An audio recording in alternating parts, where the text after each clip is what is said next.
Welcome to NASA's Jet Propulsion Laboratory in Southern California. We are gearing up for NASA's Perseverance rover to touch down on Mars. Happening in an hour and a half from now, the rover will attempt to land in Jezero Crater. It is the most difficult landing site on Mars ever attempted. Thank you for joining us. I'm your host, Raquel Villanueva. In the past, mission team members gathered in our mission control for landings. But this time around, we have COVID safety measures in place. Today's landing will look a little different than what you've seen before. I am in a room by myself, and so is my co-host. Here in the Space Flight Operations Facility, team members are in different parts of this building. Some are in mission control, others are upstairs for landing operations. We also have isolated rooms for our guests on this show. In total, we have 8 locations covered by 14 robotic cameras that you will be seeing. One of those locations is the dark room, the heart of NASA's Deep Space Network. Think of it as a giant communication switchboard. This is where spacecraft phone home to us from across the solar system and interstellar space. The Deep Space Network has been tracking Perseverance since it left Earth. And there are lots of ways you can watch landing today.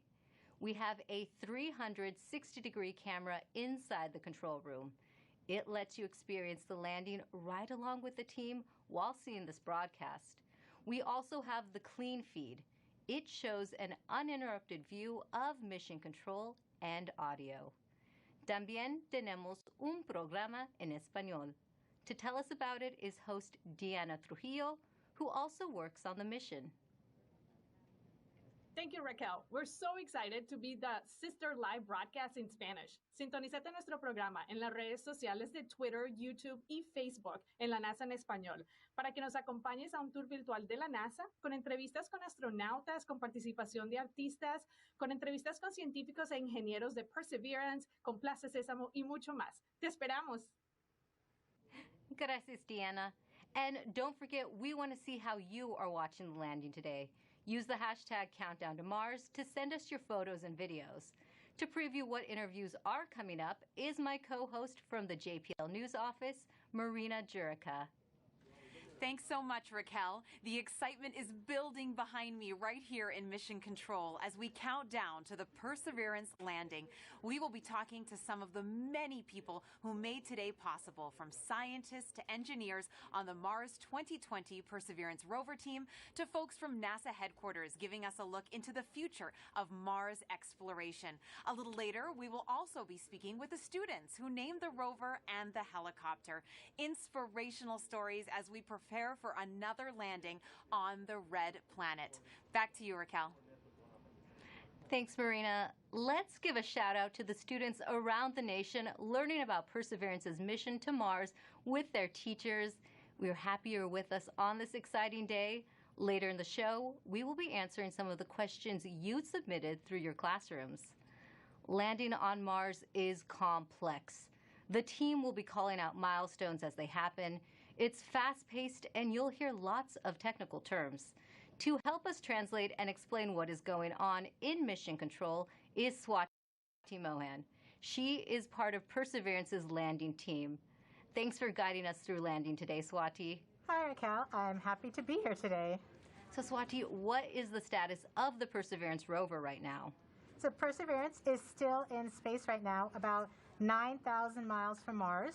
So far, she is healthy and on course. And it takes time to send signals between Earth and Mars. Can you let us know how that affects the information you are seeing? So Mars is about 127 million miles from Earth right now. That means it takes about 11 minutes from light to travel from Mars to Earth. So all the information that we receive from Perseverance actually happened 11 minutes ago. So the round trip is 22 minutes for us to send a command to Perseverance and hear back on the ground that she's received that command. This is what we call two-way light time. That's good to know. And can you tell us who else is in the room with you right now? The operations team is split into 2 different areas. Here in the cruise mission support area, we have primarily the team that has been flying Perseverance from Earth to Mars. You'll see the placards with the roles of each of the people by their stations. Some of the people you may hear talking today are the flight director, who is the conductor of our operations orchestra here, the entry, descent, and landing activity lead, who is a member of the landing team tasked with understanding the execution of entry, descent, and landing, and then also the telecommunications and entry, descent, and landing communications engineers who will be monitoring the signal from Perseverance through the different paths that we have.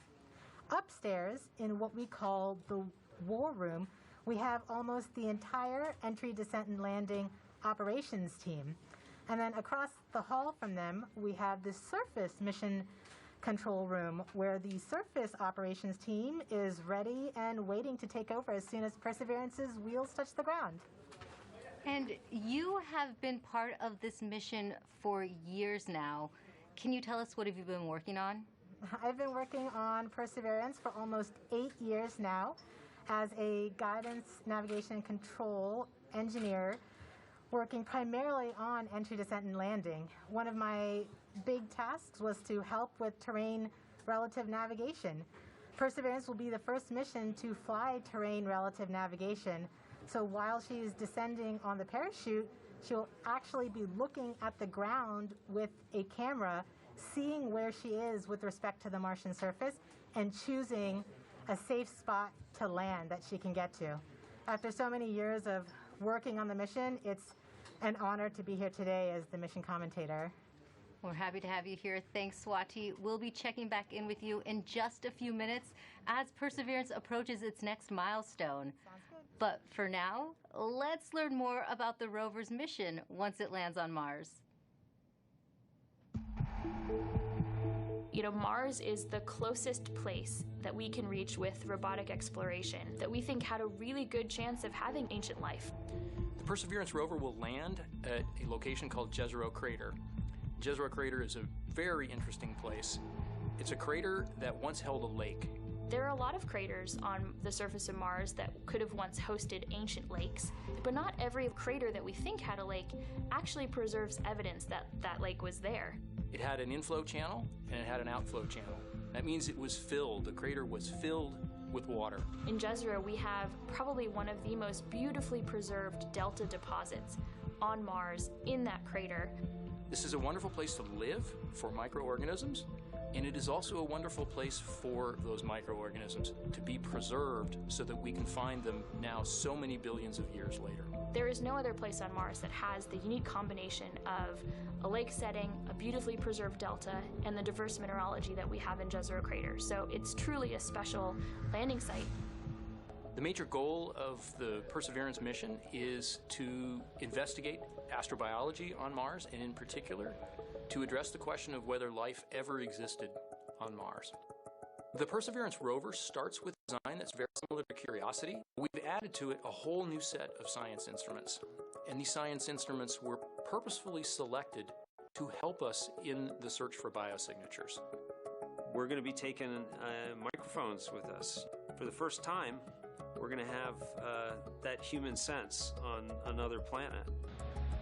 Perseverance carries with her a grand experiment in spacefaring technology, a helicopter, the name of which is now Ingenuity. One of the major upgrades that Perseverance has from Curiosity is that it's able to self-drive for a distance of up to 200 meters per day. As the rover is driving, it's literally building the map of the road it's driving on Mars. Scientists for years have told us that to really unlock the secrets of Mars, we have to bring samples from Mars back to Earth. So what Mars 2020 is going to do is to drill samples, put them in small tubes. We're going to seal it in its own individual tube. We set them on the surface to provide a target for the second two missions, which hopefully will get in development in the next several years and could potentially get the samples back to Earth by 2031. Perseverance is a very, very profound first step in both our understanding of our place in the universe and a stepping stone towards human exploration on Mars.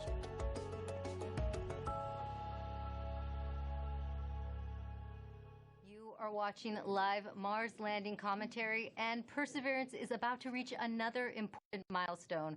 Swati, can you tell us what is happening? We are at a milestone where the operations team determines whether they're ready to turn off the transmitter to Perseverance. Turning off the transmitter is like taking your hands off of the wheel. At this point forward, Perseverance would be on her own to execute entry, descent, and landing over 500,000 lines of code. Let's listen in. Okay, all stations, we are ready for the transmitter off pole. ACS, are you go? ACS, are you go? ACS is go. Phase 2. Phase 2 is go. Activity. Activity is go. Uplink lead. Go. Systems. EDL com. Go. Telecom 1. Go. Telecom 2. Telecoms go. GDS 1. Go. GDS 2. Go. Fault protection. Go. Power. Go. Avionics. Go. Thermal. Go. Flight software. Flight software go. Data management. Go. Propulsion. Go. Art lead. Go. Team chief. Go. ACE. Go. Launch cruise phase lead. Go. Deputy mission. Go.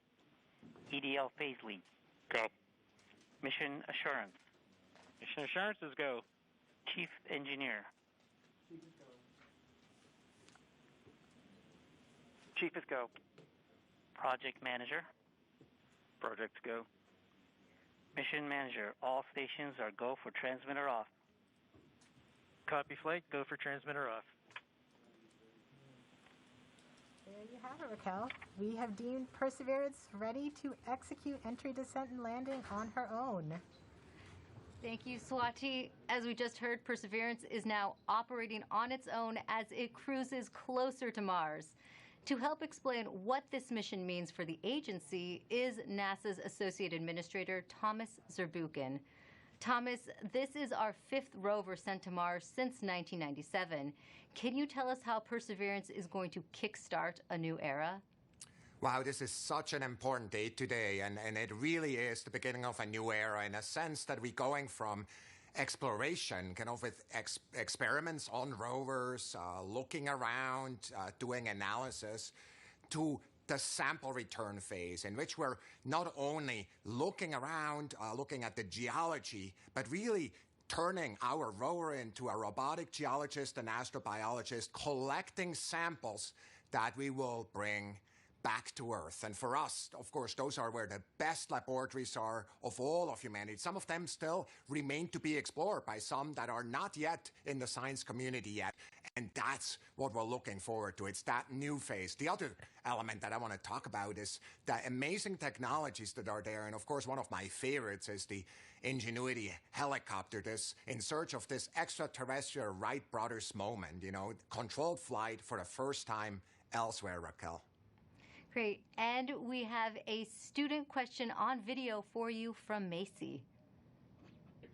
Hi, my name is Macy Ragsdale. My question is anything alive on Mars? Thank you. Well, Macy, I'm so glad for your question. It's a question I ask myself. Is anything alive there? And frankly, at the surface where we're going right now with Perseverance, we do not believe there's anything alive right there because of the radiation that's there. It's chilling, cold, and there's really no water there. But guess what? We think that 3 billion years ago, this looked like a stream that you may see on Earth. And frankly, a lot more similar than Earth, with water with a magnetic field, just like the Earth with an atmosphere.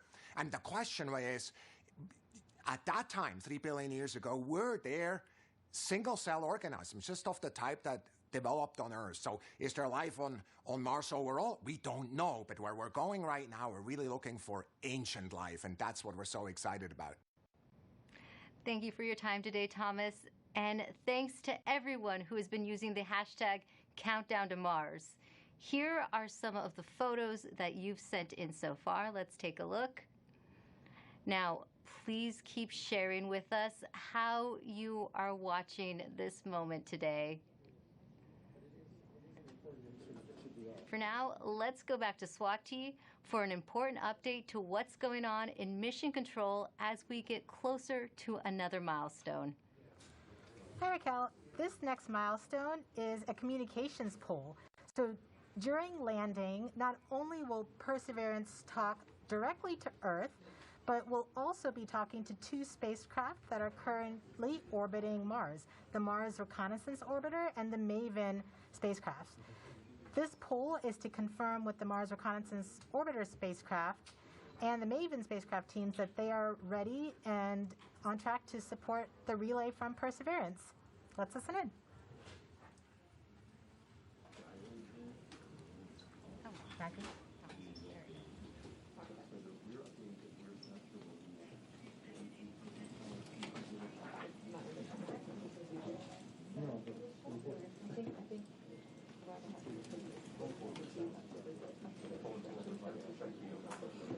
EDL-COM flight. Go flight. Have you performed the comm check and readiness of the orbiters? We have performed the voice check and the readiness poll and can confirm that MRO, MAVEN, EDA, Radio Science 1 and 2, UHF, DTE, DSN, and EDL GDS are all ready to support. Copy, EDL-COM.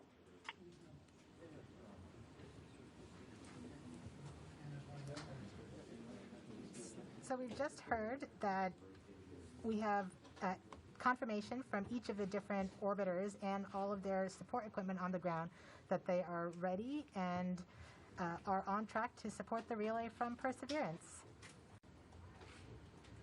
Great, thank you, Swati. And we just heard that communications readiness poll, which means we are ready to relay the data Perseverance will send to get a better idea of what the rover looks like as it approaches Mars.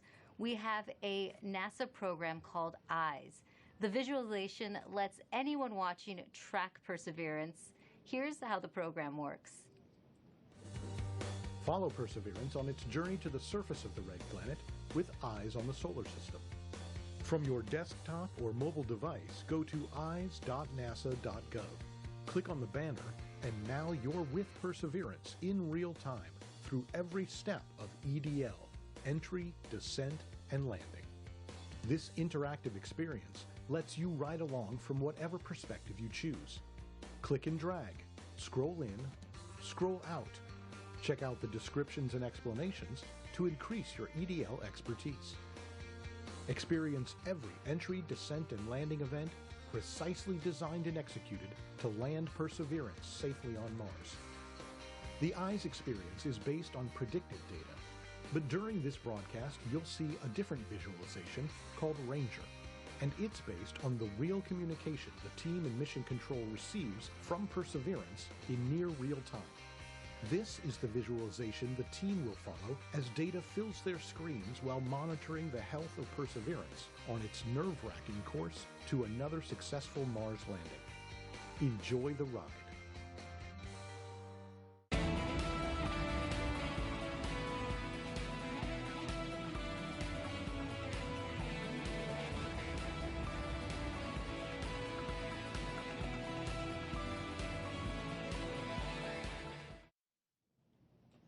You are watching live Mars landing commentary. Stepping outside Mission Control to talk to us is Perseverance system engineer, Matt Smith. Thanks for joining us today, Matt. Hey, Raquel. Well, coming from Mission Control, we are going to hear terms related to landing. Can you help us understand what some of them mean? Sure, definitely. One thing you'll hear a lot about is telemetry. So telemetry is just our way of talking about data that's coming from the spacecraft and telling us important things like temperatures on the vehicle, pressure, how much fuel we have left, and other things that we need to understand for the health and safety of the vehicle. You'll also hear the word nominal, hopefully. Nominal means everything is expected, everything is okay, we're good to go. You'll hear also a lot about velocity and deceleration. So velocity is just our speed combined with the direction we're going, And deceleration is our slowing velocity. So we're coming in at over 12,000 miles per hour, and we're going to slow down to a nice, comfortable 2 miles per hour at landing, and that's our deceleration. Speaking of landing, you may hear a couple important terms at landing itself. One is RIMU stable. So the RIMU is a device on the rover that measures the rover's orientation and whether it's moving. So we want a nice, stable landing spot without any motion. You'll also hear UHF stable, hopefully. UHF stable refers to good telecommunications link with the rover and indicates that we've had a good separation between the descent stage and the rover after the sky crane maneuver. Finally, you may also hear Tango Delta nominal, or touchdown nominal. That means we've touched down on the surface of Mars within the expected range of safe landing speeds. Thanks for that breakdown. Now, this is your first Mars mission. What have you learned from this experience? Yeah, one of my takeaways is that you can almost never be too careful when it comes to Mars. You definitely can't take Mars for granted. You know, we've checked and double-checked and triple-checked everything on our way to Mars. And, you know, even though we've done this once before using the sky crane technique on the Curiosity rover, you know, I think everyone's going to have everyone's going to hold their breath until we're on the surface of Mars this time around. And we have a social media question coming in. Nor the Door on Instagram asks, how complicated is the automated landing sequence and who wrote the code? Yeah, it's quite complicated. The automated landing software needs to do literally hundreds of things all on its own, just right with sub-second timing accuracy. And it's the result of many hundreds of people over many years, stretching all the way back to Curiosity and then improved for the Perseverance landing today at Jezero Crater. Great. Thanks for your time today, Matt, and good luck. Thanks. Now, landing on Mars is hard. Landing on Mars during a pandemic is even harder. The team behind the Perseverance rover faced one of its biggest challenges when the coronavirus pandemic struck. Here's how they kept the mission going.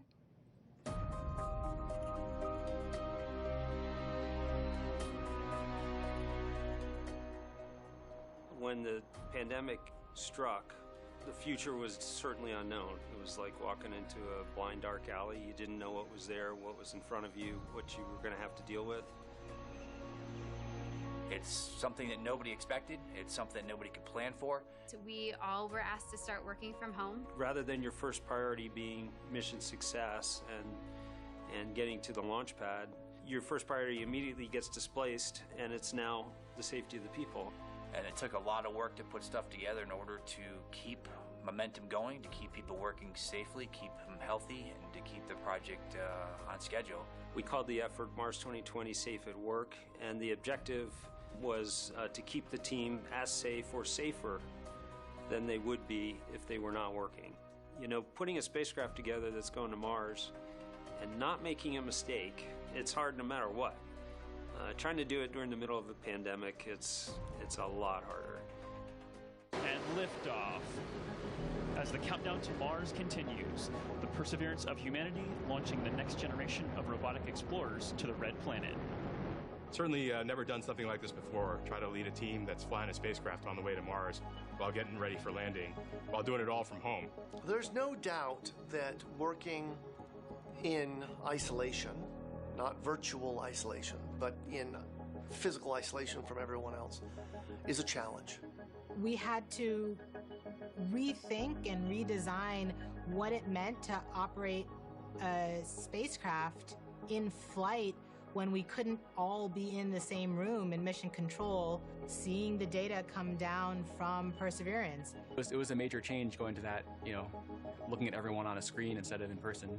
Because of the pandemic, you can't, you know, just pop over your cubicle wall and talk to the person next to you. It's definitely been a challenge to figure out how to communicate and get everything done remotely, but we've managed to make it work. We are explorers.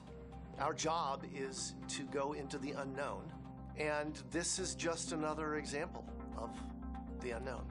We're really doing something that's transformative and trying to understand whether or not life evolved on another planet. That's the fundamental objective of this mission. We're all still connected by this incredible mission and this wonderful team that we have the opportunity to be a part of. So that keeps at least me going. Pretty much everybody that I've talked to that's associated with the mission has said the same thing, which is you could not have come up with a better name than Perseverance. It's an amazing serendipity that we get to persevere through working on Perseverance.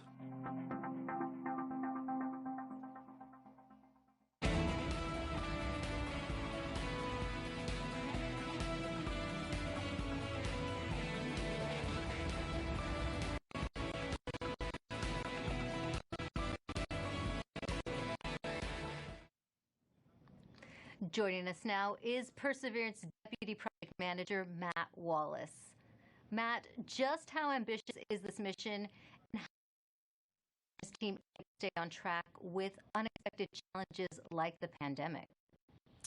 Well, it's a very ambitious mission. You know, we're carrying not only a host of new, extremely capable science instruments to do that science mission that we've talked about, but also a number of technology experiments that provide feed-forward information into the next set of robotic explorers or even human exploration of Mars.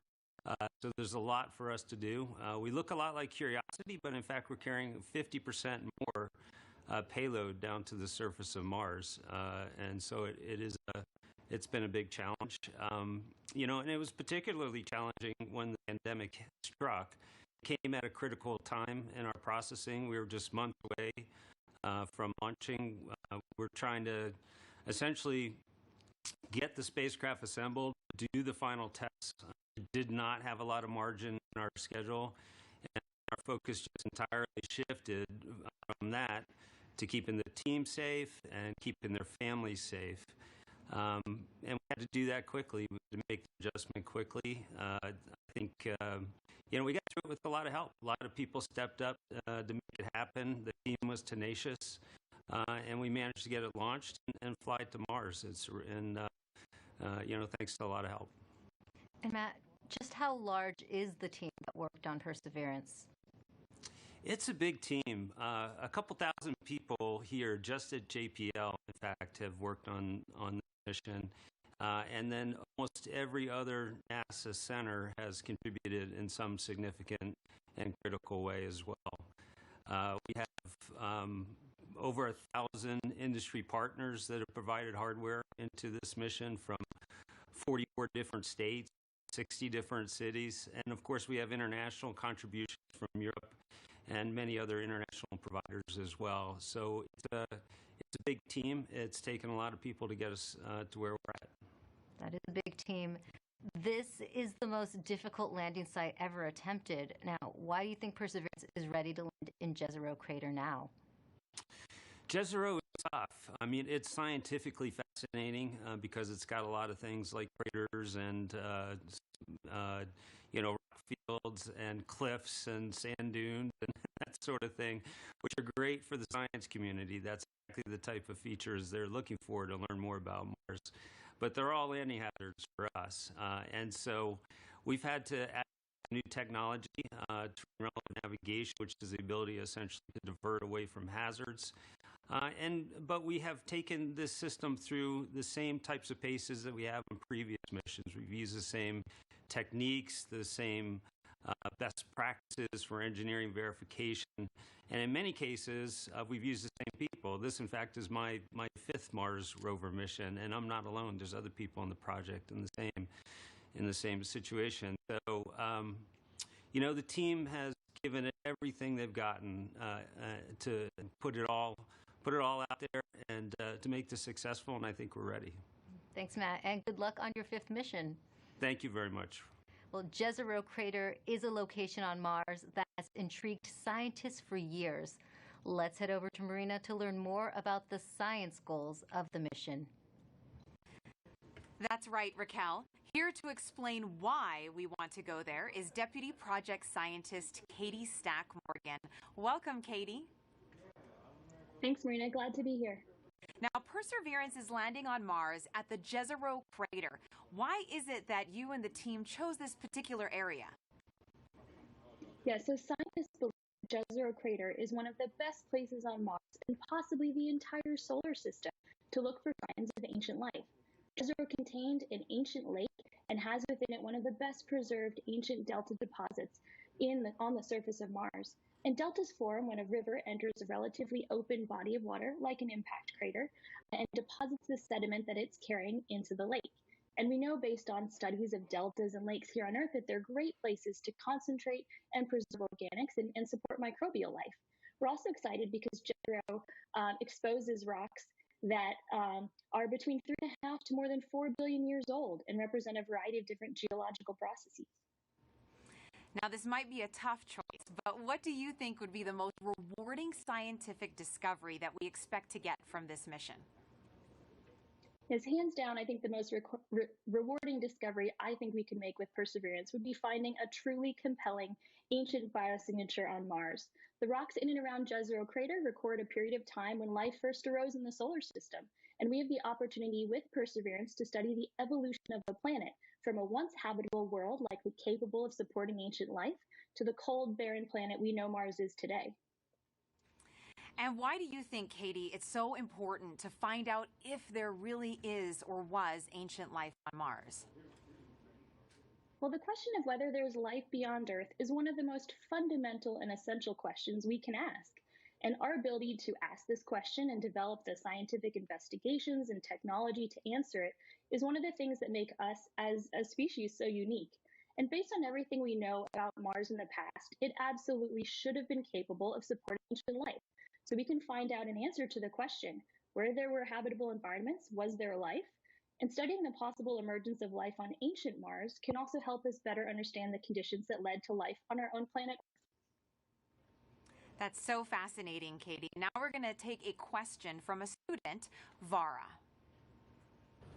Hi, I'm Vara, and my question is, why was Mars able to sustain lakes and rivers ages ago, but cannot now? Isn't it cold enough to make water, and isn't it always? Thank you. Yeah, that is such a great question. And one of the things that protects our atmosphere here on Earth and allows liquid water to be stable on our own planet is the fact that we have a magnetic field protecting that atmosphere. We think that Mars lost its magnetic field way back billions of years ago and left the atmosphere exposed to things like solar winds and cosmic rays that basically blew that atmosphere away. And once that happened, liquid water wasn't stable on the surface of Mars anymore. It was too cold and the pressure was too low. And so now Mars is not capable of supporting liquid water and likely not capable of supporting life at its surface. Well, thank you so much to Vara for that great question, and a big shout out to all the kids that are watching out there today. And thank you so much to you, Katie, for joining us. That was so great. Thank you. Now sending it back over to you, Raquel. Thanks, Marina. Earlier, we were able to catch up with the communication systems engineer, Chloe Sakier. She helps us break down the system used to track Perseverance during landing. The communications infrastructure supporting Perseverance's landing is quite complex. We've rallied a truly global network of relay and communications assets to help us capture and record those precious minutes of entry, descent, and landing, or EDL. We receive a stream of engineering telemetry via these communication assets that helps us see and understand exactly what's happening. Perseverance sends direct-to-Earth X-band tones, each of which provides us with indications of critical entry, descent, and landing events. During entry, descent, and landing, we have 2 Mars orbiters listening for the ultra-high frequency, or UHF, signals from Perseverance. These orbiters relay these signals to deep space network stations on Earth, Madrid in Spain, and Goldstone in California. The Mars Reconnaissance Orbiter, or MRO, has reconfigured its software to perform a type of relay called bent pipe. This will provide us with near real-time telemetry during entry, descent, and landing. We have coverage from the Mars Reconnaissance Orbiter from just before entry to a few minutes after landing. The telemetry we receive will be delayed by the time it takes light to travel from Mars to us back on Earth. Additionally, the Mars Atmosphere and Volatile Evolution spacecraft, or MAVEN, is recording these UHF signals and will be relaying that recording hours after landing. MAVEN will be covering us from around the time of cruise stage separation until a few minutes after landing. We also receive what we call heartbeat tones, which are indications that the spacecraft is alive and progressing throughout entry, descent, and landing. It's important to note that while unexpected, we could lose our communication links and still land safely. Because Perseverance is doing entry, descent, and landing completely autonomously, she doesn't need our help to joystick the landing. The communication links give us added visibility. And you can see Chloe hard at work inside Mission Control right now. Perseverance's landing might look like the system the Curiosity rover used back in 2012. But landing on Mars is difficult. There's always a risk involved. Here's what needs to happen for Perseverance to touch down safely in Jezero Crater. Nothing can be taken for granted when you get to Mars. There's a lot of things we just don't know. Space always has a way of throwing us curveballs and surprising us. I mean, until we get the data that says we're on the ground safely, I'm going to be worried that we're not going to make it. Entry, descent, and landing is often referred to as the 7 minutes of terror because it takes about 7 minutes to get from the top of the atmosphere of Mars to the ground safely. The spacecraft has to do all of this by itself. There are many things that have to go right to get Perseverance onto the ground safely. There's a lot counting on this. This is the first leg of our sample return relay race. There's a lot of work on the line. Starting about 10 minutes before atmospheric entry, we get rid of really the spacecraft part of the rover that's been supporting us. We come screaming in to the Martian atmosphere at 12 to 13,000 miles per hour.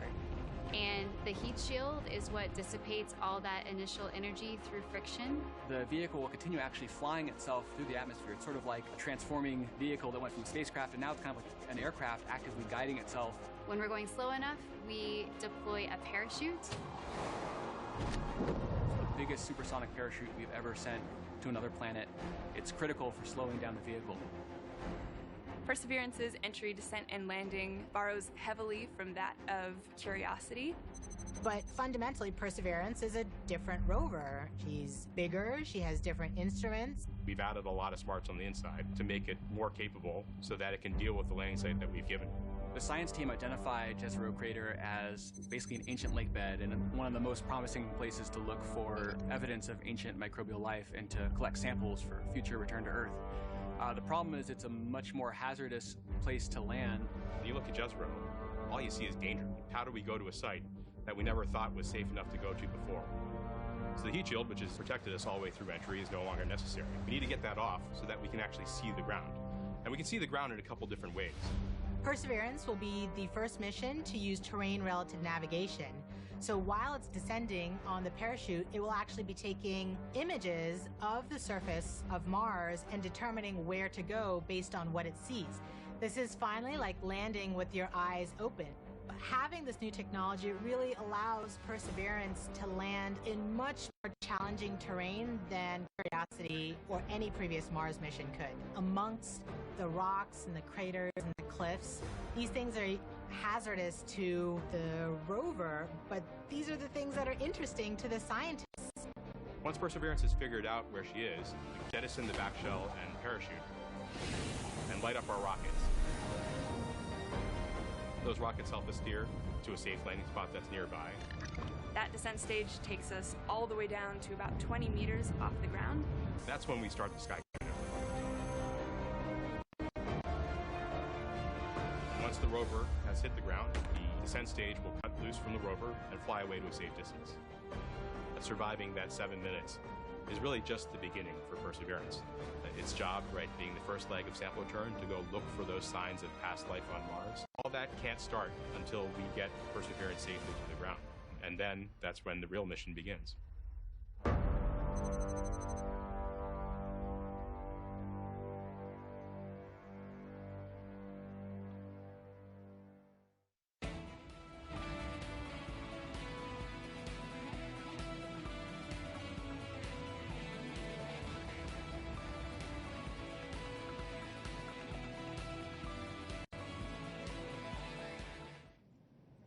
With us now is Al Chen. He is Perseverance's entry, descent, and landing lead.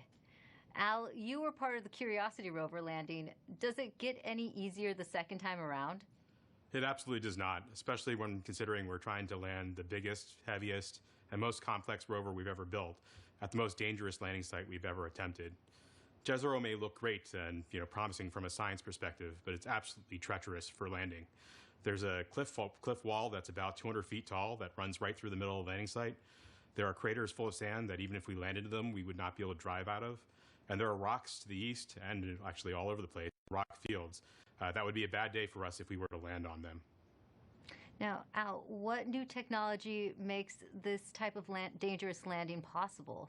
Perseverance is carrying two new technologies that are really kind of under the hood smarts that are allowing us to land at this treacherous landing site. The first is range trigger. That's the ability, we've given Perseverance the ability to decide for herself, based on where she is, when to deploy the parachute. Previously, we used to deploy parachutes, that supersonic parachute, based just on navigated velocity. But now Perseverance has the smarts to figure out where she is and deploy that parachute at just the right place to make sure that we shrink where we could come down.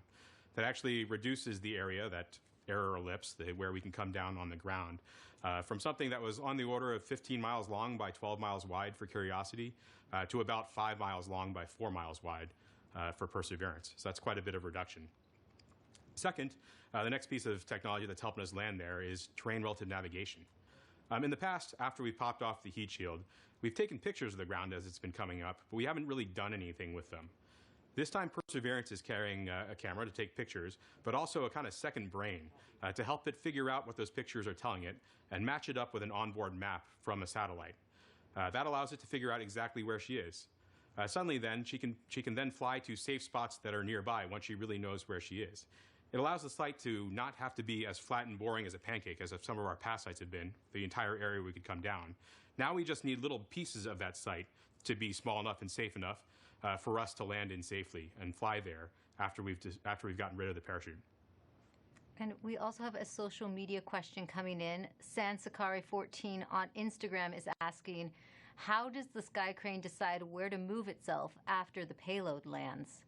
After the payload lands, after the rover touches down, the sky crane, the descent stage, which is that rocket-powered jetpack above it, the first job, of course, is to make sure you don't hurt the rover. So it'll turn forward or backward so that the engine plumes don't pass over the rover. So it'll come up and start to turn. And it'll go in whichever direction is closest to north. So it can either go forward, if that's the way north is, or go toward the rear of the rover, if that's where north is. And it'll fly about 1/3 of a mile or so away.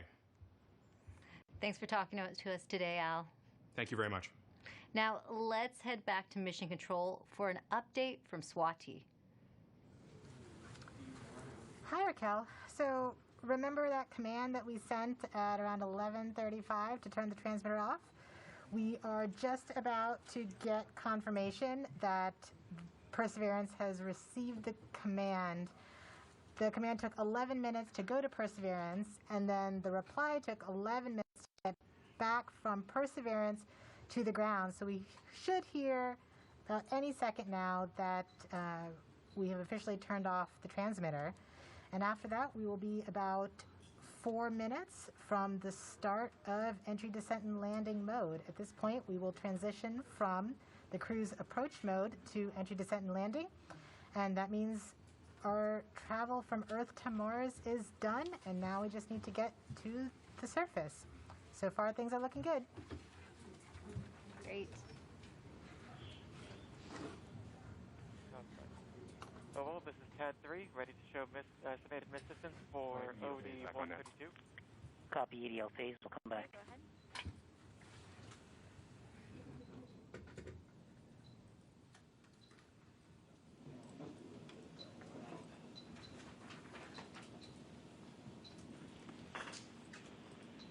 Flight Ace. Go Ace.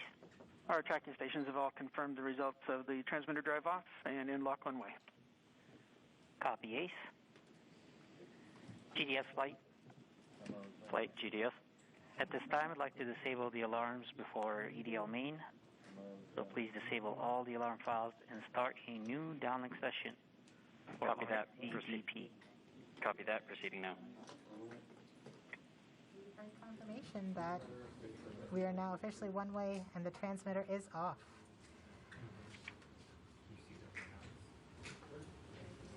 Rover mission has helped shape the other, starting with the landing of the Pathfinder more than 20 years ago, leading up to where we are today with Perseverance. Perseverance Deputy Project Manager Jennifer Trosper has worked on every Mars rover mission, and she joins us now. Jennifer, how does Perseverance fit into the history of exploring Mars? Thanks, Raquel. It's great to be here. Well, Perseverance is NASA's 5th rover on Mars, and I've had the privilege of working on every one of them.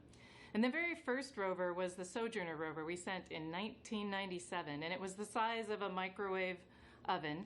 And even at that small size, Sojourner was able to transform the way that we explore Mars, from stationary landers to small roving robots that go from place to place, just like a geologist would on Earth.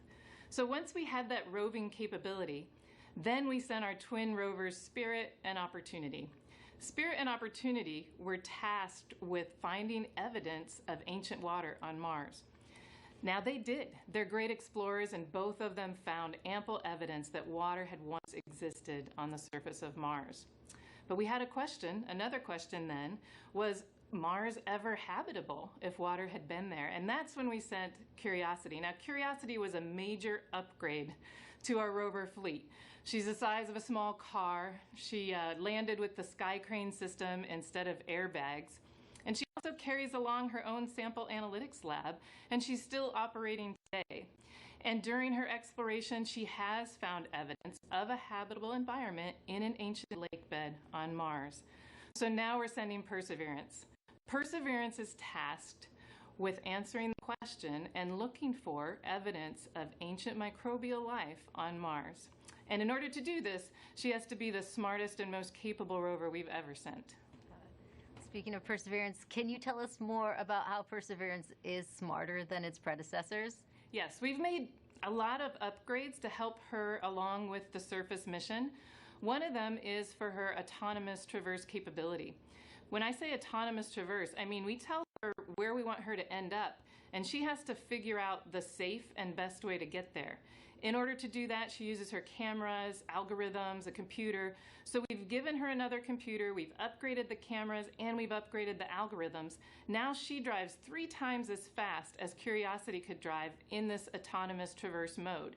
In fact, her average daily distance for driving, about 200 meters, is close to the maximum distance any rover has ever driven in a day on Mars. So she's fast. Another thing that we've done, which is the most significant upgrade that we've made, is the sample caching system itself. Curiosity has a robotic arm, like Perseverance has a robotic arm, but on the end of Perseverance's robotic arm is a coring drill that will go and take rock cores, transfer them into sample tubes and into the rover, where another robotic arm will take those tubes, will seal them and store them, and eventually drop them on the surface of Mars for future return to Earth. Great, and we also have a social media question about Perseverance. Erica AS on Instagram wants to know what the wheels of the rover are made out of. Great question. Well, you may think we make them out of some material you've never heard of. It turns out they're made of aluminum. Now, Perseverance's wheels are a little thicker than Curiosity's, but they're actually both made out of aluminum. And one more question for you. Can you tell us more about the importance of where you are right now in the building? Yes, I am above, on the 2nd floor, above the cruise mission support area that you've been watching.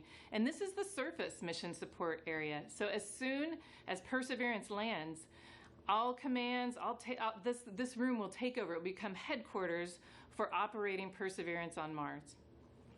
Thanks for taking the time to talk to us today, Jennifer. Thank you. Now, we now know Perseverance's place in history. Let's take an up-close look at the rover with Mars 2020 System Testbed Engineer Elio Morillo. Thank you, Raquel. I'm standing in front of the Mars 2020 Perseverance scaled model. As you can tell, this vehicle is about the size of a Mini Cooper. These wheels are obviously black here and they look like rubber, but they're actually fully made of metal. These wheels are designed to allow us to climb over obstacles and of course climb over hills and minimize the amount of slipping once we're traversing on the surface of Mars. Here in the front of the rover, we have the sample caching system. And of course, at the very front end of this is the robotic arm, which this entire system is arguably the most complex robotic system we've ever sent outside of Earth. Here at the tip of the arm, we have a turret which contains a suite of instruments along with some drills and coring capabilities that will allow us to do contact science once we get to the surface of Mars. Not only that, this robotic system is equipped to collect samples about the size of a piece of chalk that then eventually will be stored inside of the vehicle and dropped off in a later location so that an eventual mission can go and return these samples to Earth, something we've never done in the past. Here in the front, we have the remote sensing mast. Something of note is that this mechanism is going to be stowed upon the touchdown on the surface of Mars. And one of the first critical activities we do is deploy this mechanism. This mechanism includes several cameras that are going to give us some of the most breathtaking images we've ever taken on Mars. Along with that, we have some lasers as well as a spectrometer. They're going to allow us to do some remote science.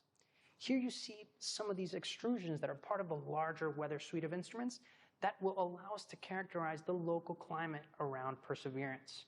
So that's a quick tour of the rover, but I got to get back to work. So back to you.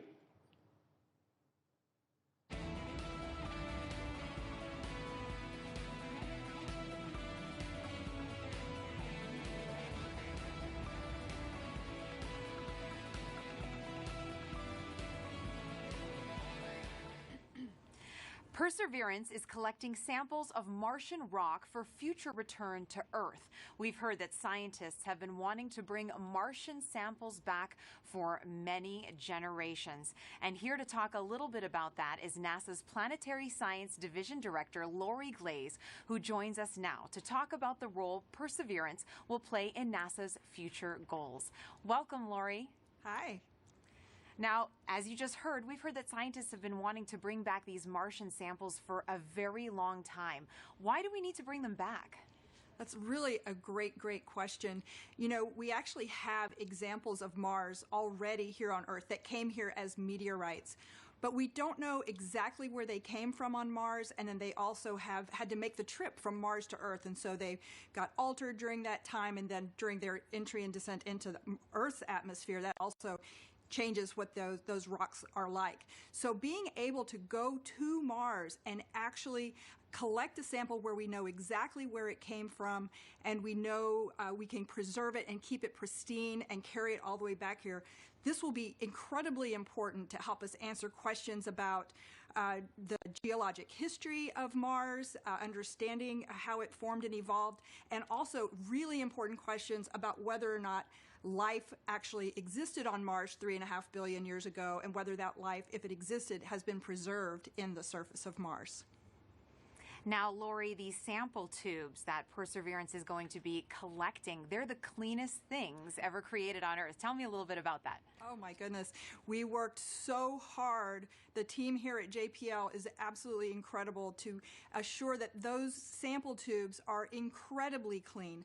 One of the main goals of this mission is to be able to detect if there's actual life that's preserved, ancient life preserved in those rocks, in those samples. And we definitely don't want to be carrying, our own DNA off to Mars and then bring it back here to confuse our scientists when they're trying to study those samples. So it is an incredibly clean set of equipment that's been sent there. As you said, the cleanest thing we've ever sent into space.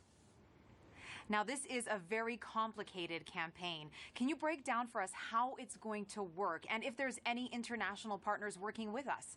You are correct. The Mars sample return campaign is incredibly complex. In fact, it's probably the most challenging thing we've ever tried to do. But we're definitely not going to try and do it alone.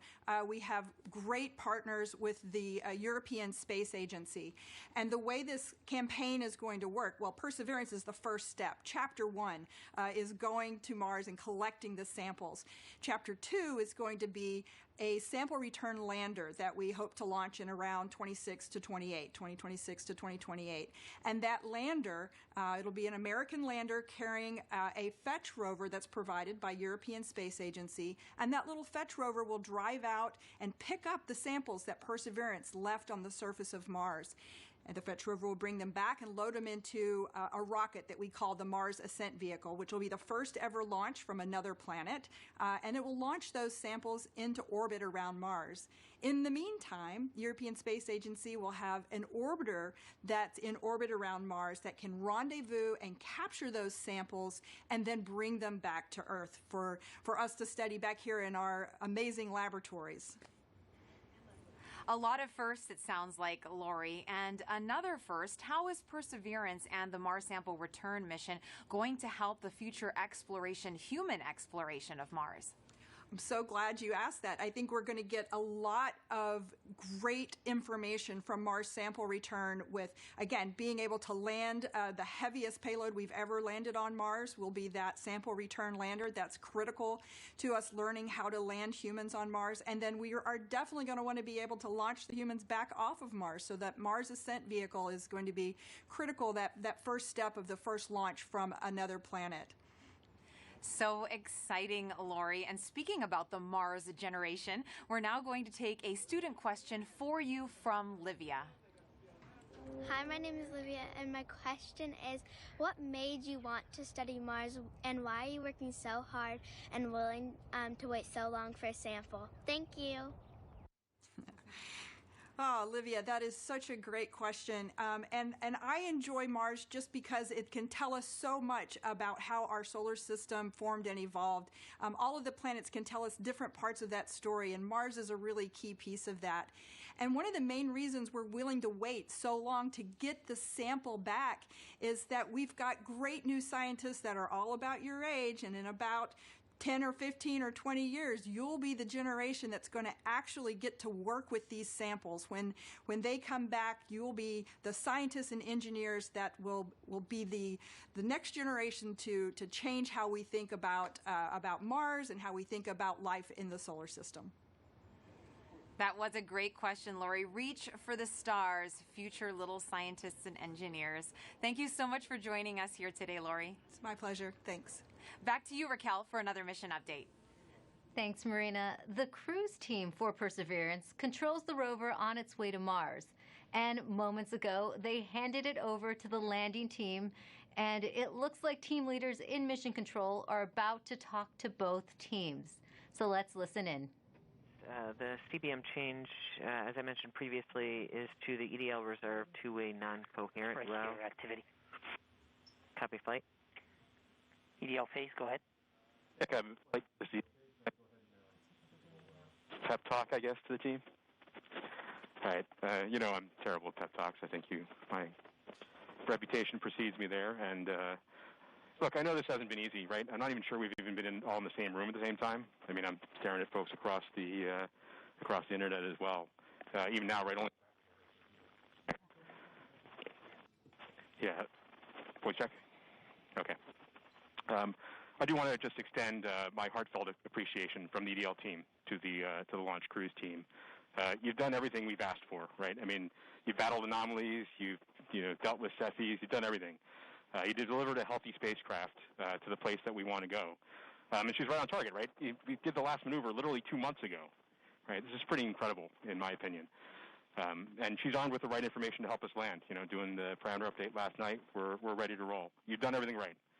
And you've put up with us too, right? You've put up with our eccentricities and the things we like to do in EDL land. So I very much appreciate that. So you all should sleep in on Friday, since you guys have earned it. Thanks for literally and figuratively putting us in the right position to succeed. And let's land on Mars together. Copy EDL phase. And as flight director, I also would like to thank the whole team, cruise ops, EDL ops, EDL team, and the surface ops as well. It's been an amazing journey. I think we all know that. And it's been my honor and pleasure to work with you all side by side. And your tireless efforts and endurance in the face of our challenges has been truly, truly inspiring. So kudos to you. Mission, would you like to say something? Yeah, just echoing the same words that Al and Magdi have mentioned. You guys have overcome great obstacles in the last 6.5 months, and it started with an earthquake in this room on launch day at L-20 minutes. So I can't be more proud than all of the achievements that you guys have pulled off in the last 6.5 months. Whatever happens in the next hour and a half, you can be proud of the achievements that you've accomplished so far. I look forward to seeing you on the other side, and I only wish that the rest of our team could be sharing this moment with us. This is a very unusual event. This room is only half as full as it would be if we weren't in this pandemic. So missing everybody on the team who's not with us here today. And go EDL. Welcome to the EDL family.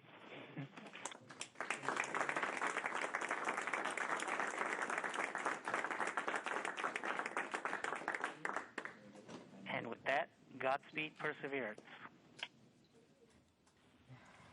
All right, activity. Go ahead and continue the report. Sure thing, Flight. We've since completed the EDL Start Anchor. As I was mentioning, we changed our CBM row to EDL Reserve two-way non-coherent. That row reinforces our CBM windows disabled, keeps our packetization on, it turns off our ranging and switches to the auxiliary oscillator. We have also started our real-time data product and reinforced Medley on. At this time, Now, we just heard Perseverance team leaders thank the cruise team for their work in guiding the rover to Mars. Now, did you know the rover name and Mars helicopter name came from students? Well, a couple weeks ago, Marina was able to catch up with them. Thanks, Raquel. Earlier this year, NASA and our partners held a nationwide essay contest to name our Mars rover. Alex Mather, a 7th grader from Springfield, Virginia, submitted the winning essay that was selected by NASA from a field of more than 28,000 entries from K through 12 students in every state in the U.S. Vanessa Rupani's essay for Ingenuity was so compelling, NASA thought it would be a perfect name for the history-making helicopter, a technology demonstration carried aboard the Perseverance rover. Alex and Vanessa join us now. Welcome, you guys. Hello, space nerds. Hi. Now, you got to go to Florida and watch the launch live back in July. Alex, what were you feeling as you saw that rocket launch into the sky? I read a log of books written by astronauts, and every single one of them always talks about the raw power behind the space launch. And I definitely feel like watching the launch invoked that sense of inspiration mixed with anticipation, along with that rumble in my chest. That's very inspirational, and I'm sure that you have had many conversations with your classmates since this all began. Now, what kind of questions have they asked you? I got some people asking me about what this helicopter is, what this rover is, what are they actually going to do. So I love that this whole experience sparked a greater interest in the mission in my community. Why do you think it's so important for kids to be inspired by space exploration? Because space is the future, and kids are the future. Learning about space and watching the story of humanity spread to the stars happen is watching the future happen and seeing history unfold. The best way to keep our home safe and protect our planet is to learn from the worlds around it. So I think it's really important for the next generation of scientists to be engaged in that type of exploration to make our home the best place it can be. Now, speaking of the future, what has your life been like since naming the rover and helicopter? Has it sparked any future aspirations for the two of you? Oh man, I am currently applying to a science and technology school for high school. I'm hoping for a NASA internship sometime along the way, with my ultimate goal being to join the incredible team of scientists and engineers who are about to make this happen. This whole experience has definitely shown me that I want to go into the space industry. I came home from Florida, did all my college applications, and checked aerospace engineering on all the boxes. I mean, the whole time we were there, I was thinking, why would anyone want to do anything else? So true, and the best of luck to both of you. Thank you so much for joining us here today, Alex and Vanessa. Thank you for having us. Thank you so much. I had a great time. Now, your essays, as well as the top 155 finalist essays, are riding on the Perseverance rover, along with nearly 11 million of the names from all over the world that were submitted before launch. And if you miss the chance to get your name on Perseverance, then you will get another chance to reserve a spot on the next mission to Mars. So make sure that you sign up now at mars.nasa.gov for your boarding pass. As virtual celebrations are happening all over the globe, let's take a look at some of your submissions on our social channels, showing us how you're celebrating the Perseverance landing right now. And remember to hashtag countdown to Mars and send those in. We would love to show them off. Look at these kids. They are getting so excited. Everyone's watching it. A lot of classrooms are watching it. Oh, and great, someone did a Lego version of Perseverance, which is awesome. It looks fantastic. We love getting all your pictures out there. We've gotten a lot of artwork from kids, which has been great. I know I have a 9-year-old John at home, and he loves to draw the rover. And look at that. That is awesome. That's better than anything I could bake, that's for sure. Perseverance in a cake. That looks so great. Delicious. I want to get into that. Another great send-in from David Bowie Reel. Thank you so much for your submissions. Remember, hashtag countdown to Mars. We love to see how you're celebrating. Now, you might know our next guest from shows like Emily's Wonder Lab. Joining me now is Emily Calandrelli. Thank you so much for being here with us today. Hi, thanks so much for having me. Now, you are very passionate about getting kids interested in science and space exploration. Why do you think kids are so excited about space? Well, I know the reason I'm excited about space, and I think it's the same reason that many others are excited about space, and it's that the people in the space industry work to answer two of the biggest questions that humans have ever asked. Are we alone in the universe, and where did we all come from? And by sending a rover to Mars, we are gaining evidence for the answers to these questions, more evidence than we ever had before, and I think that's so exciting. It is, and I know you get loads of interesting questions from kids. Have you gotten any about Mars specifically? Oh my gosh, yes. Everybody loves Mars. It's in movies and books and TV shows, and everybody loves Mars. So one of the things that I get asked a lot is that, it's called the red planet. Why is it red? Well, it's red because it's literally rusty. The top layer of soil on Mars has iron oxide in it, or rust, and rust has that brownish red color. So it's red because it's rusty. And also because it's red, they ask, is it red hot? Is it really hot on Mars? And well, no, actually, it's colder than the Earth. It's farther away from the sun. So as you would imagine, it's a little bit colder than the Earth. It also has a really thin atmosphere. So the heat that it does have, it has a hard time keeping in. And so it's a little bit colder. But then I also get asked, what would I weigh on Mars? That's a really fun question. So on Mars, it's a little bit smaller than the Earth, so the gravity there is weaker. It's about 3/8 the gravity that we have here on Earth. So if you weighed 100 pounds here on Earth, you'd weigh 38 pounds on Mars, or 100 kilograms here on Earth, 38 kilograms on Mars. Those are all super fun. I think even some adults want to know the answers to those questions, Emily. Now, why do you think it's so important to educate kids about science and give them that great foundation? Well, science is the language of nature, and learning about science and learning how to think like a scientist means you are learning how to systematically seek out truth in the world. You are learning the scientific method, you're learning how to be a critical thinker, and honestly, those skills are great for whatever you end up wanting to do in life. True. If you want to be a scientist or an opera singer, that holds true. And what are you most excited about today? I mean, humans are launching a robot to Mars. That doesn't happen every day. I think in all of the hecticness that is going on today and all of the nerves, I just hope everyone can take a moment to sit back and remember that we live in a time when humans have the ability to send a robot to another planet. And that's so cool to me. It is very cool, Emily. Take a deep breath. Thanks for joining us here. Thanks for having me. Sending it back to you now, Raquel. Thanks, Marina.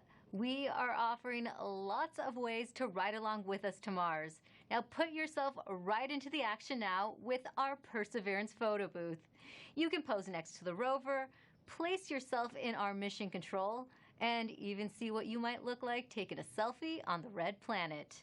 There, you'll also have a chance to sign up to send your name to Mars on NASA's next flight to the red planet. It's all available at go.nasa.gov/Mars 2020 Toolkit. And joining us now is JPL Chief Engineer and Landing Veteran Rob Manning. He will be breaking down key moments coming up, and very few people know more about landing on Mars than Rob, going back to the Pathfinder mission in 1997.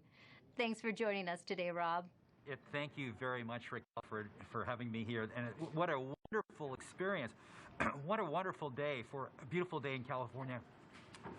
We're just also excited here, anxious, worried, but very hopeful. Rob, I have a question for you. There is a landing tradition at JPL that involves eating peanuts for good luck. Can you tell us how did that start?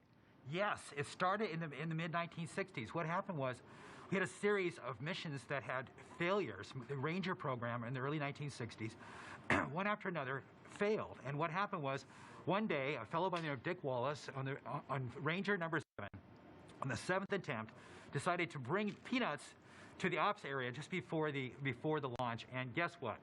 That mission worked. Now, we're not supposed to be too superstitious. We're engineers and scientists after all, but we love tradition. And ever since then, before launch and before critical events like entry, descent, landing, we have brought out peanuts and shared them with the team.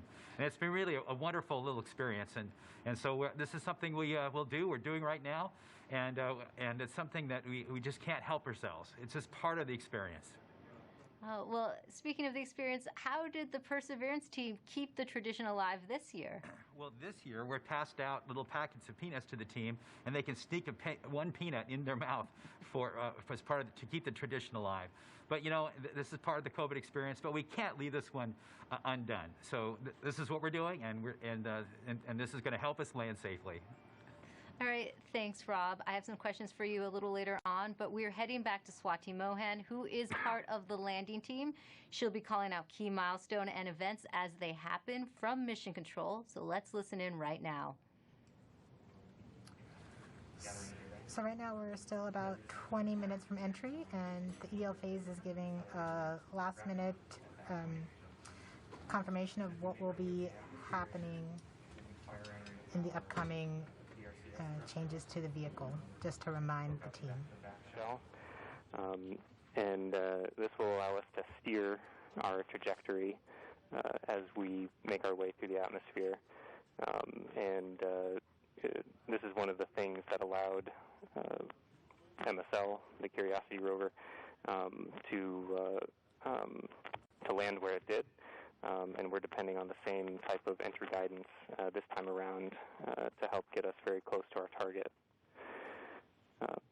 As we make our way through entry, finish our guided entry profile, we'll do a maneuver called heading alignment, where we point toward the target and get ready to deploy the parachute.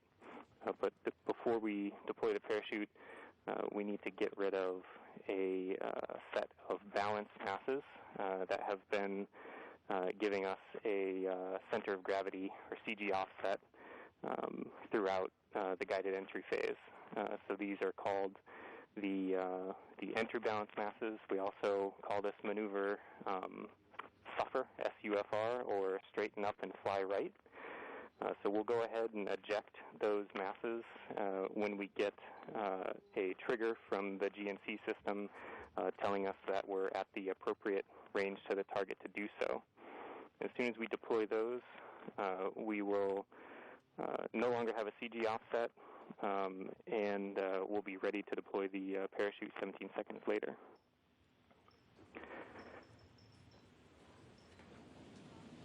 Right where the Perseverance team is sitting now, what's in store for them as we approach landing? I'm going to hold here for EDL prep as we're about to start that anchor. Copy, phase 2. And activity, please call that out when it's ready. Copy, flight. I'm going to make the announcement now. Go ahead. Maggie's going to make the announcement that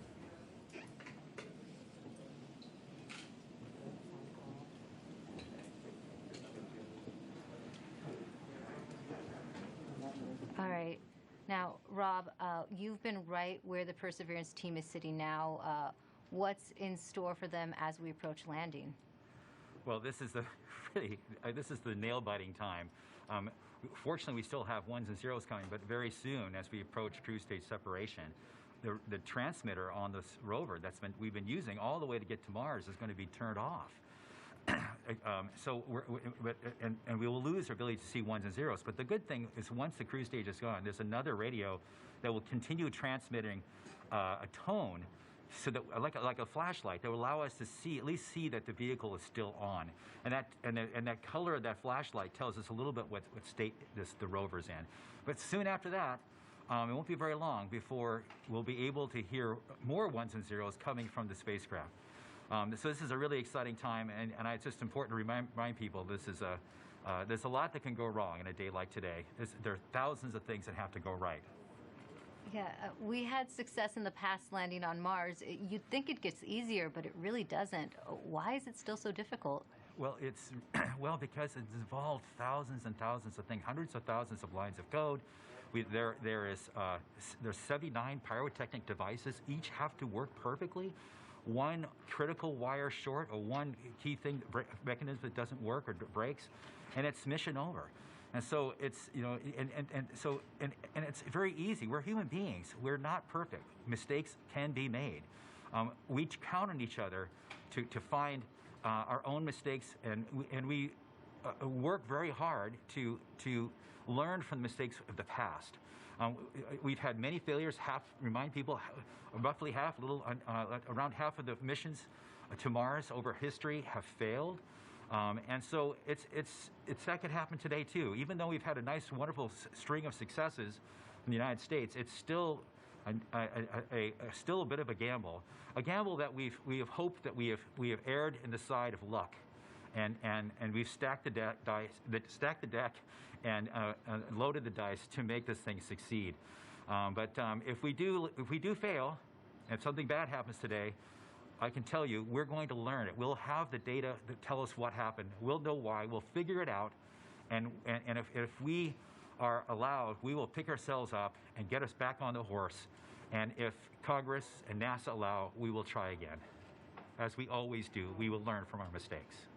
And what are the possible scenarios we could be looking at today?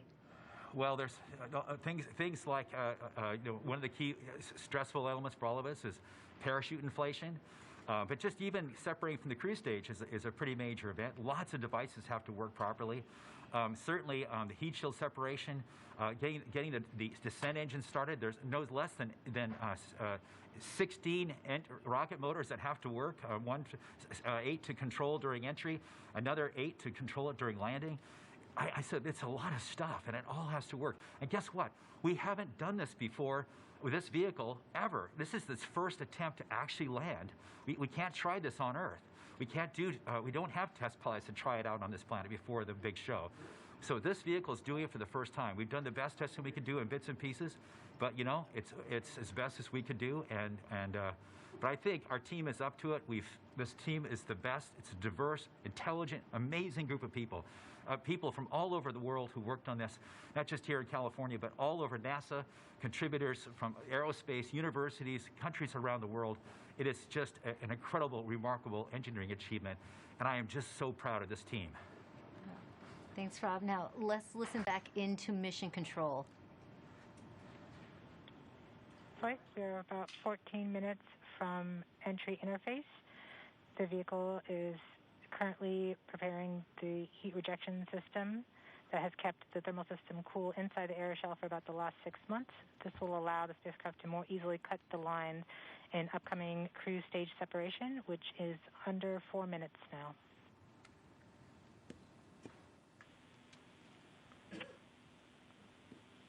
We have now enabled the rover pyro bus. That's the pyrotechnic system We're powering off the cruise stage devices.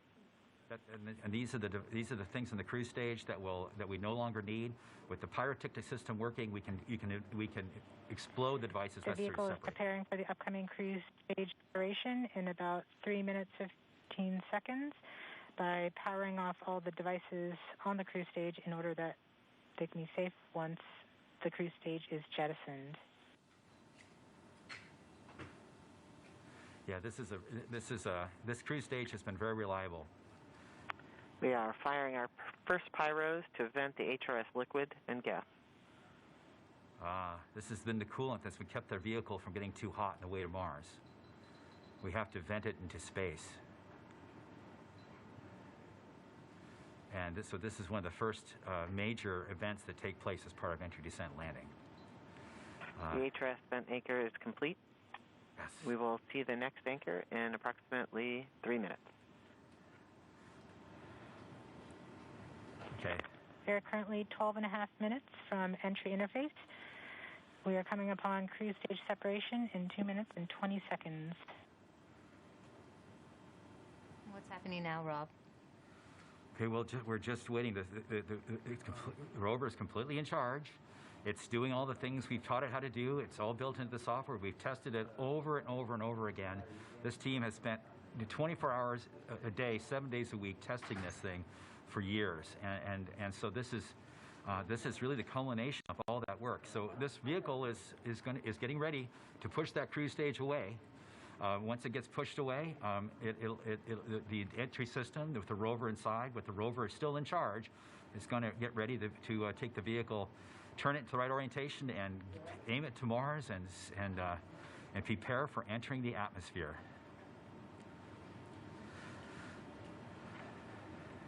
This won't be long. Be prepared for this event. We're about 1.5 minutes from cruise stage separation, about 11 minutes, 20 seconds from entry interface. Okay, so it's about 10 minutes from cruise stage separation till entering the top of the atmosphere. From then on and out, things happen We are fast. switching to the MFSK tones. Telemetry will have stopped. Telecom is confirming that the spacecraft has switched to broadcasting tones. These tones are received directly from Perseverance, but have very limited information content.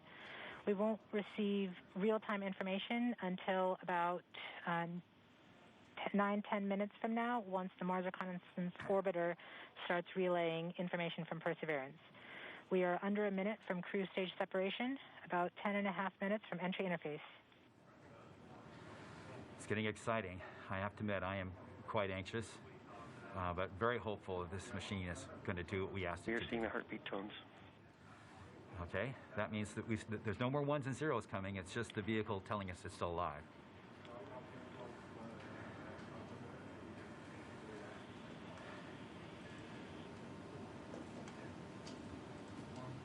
We're continuing to receive tones from Perseverance, standing by for cruise stage separation.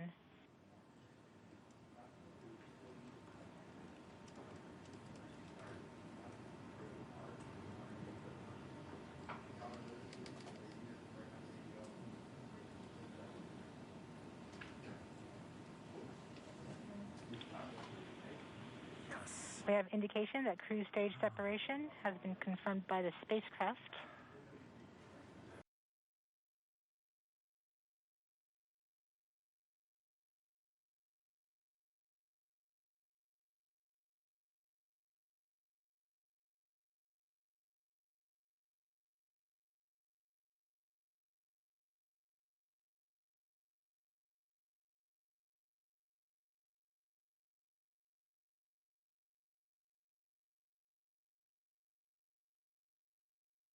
Cuando la necesite.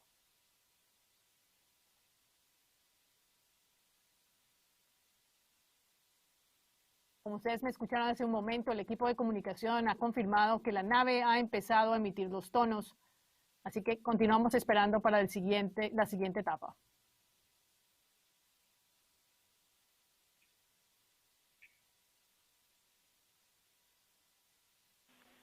I have confirmation that we got shadowed by the cruise stage as it passed through our beam to the Earth. El equipo de telecomunicación ha indicado que el sistema de crucero ha cortado un poquito la señal, demostrándonos que el sistema de crucero acaba de pasar. We have confirmation that the vehicle has started warming up those entry Tenemos thrusters. información en este momento que ha confirmado que la navegación ha empezado los pulsos de calentamiento. Después de terminar los pulsos de calentamiento, el vehículo utilizará los motores para eliminar la rotación y posicionarse en la orientación de entrada. Una vez pase eso, iremos de 2 revoluciones por minuto, que es lo que teníamos en el crucero, a 0 revoluciones por minuto para poder posicionarnos.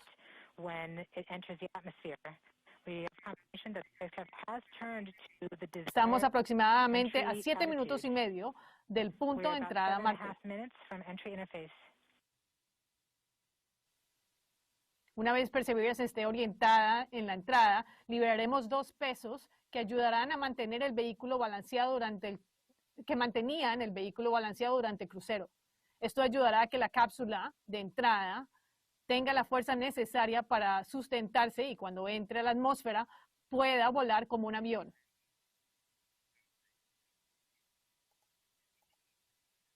MRO reports carrier lock. The DTE from Radio Science from Green Bank reports carrier lock. Do you see the carrier on the downlink?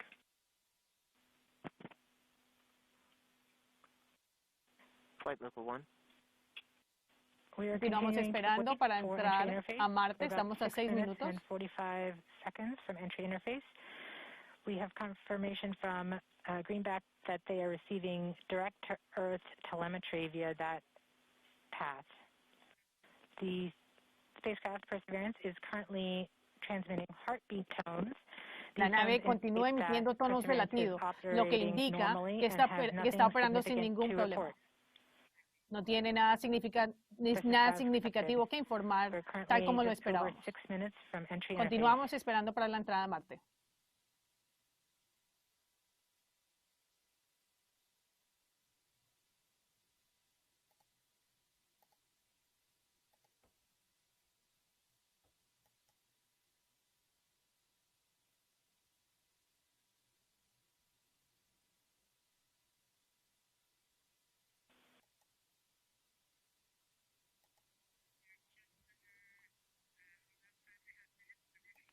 Estamos a 5 minutos y medio de entrar a Marte. Todavía estamos. About 5.5 minutes from entry interface. We're still receiving heartbeat tones. We expect to continue receiving heartbeat tones until about 5 minutes after entry. At that time, Perseverance will be no longer in view of our antennas here on Earth. About 90 seconds prior to entry, the Mars Continuaremos recibiendo tonos directamente de la nave hasta 5 minutos después de la entrada. Una vez lleguemos a ese momento, Perseverance no estará visible a nuestras antenas en la Tierra. Aproximadamente 90 segundos antes de la entrada, el orbitador Mars Reconnaissance Orbiter empezará a recibir información de Perseverance y la mandará a la Tierra inmediatamente.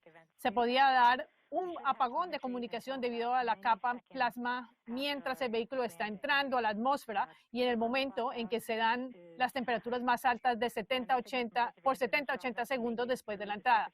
Pero independientemente de las interrupciones causadas por el plasma, cambiamos de antena y otros eventos basados en la navegación, esperamos recibir telemetría de Perseverance hasta 90 segundos después del aterrizaje.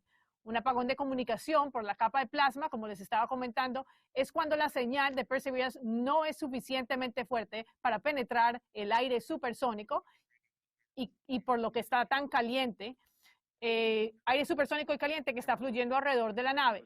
Una vez la temperatura baje, volveremos a adquirir la señal.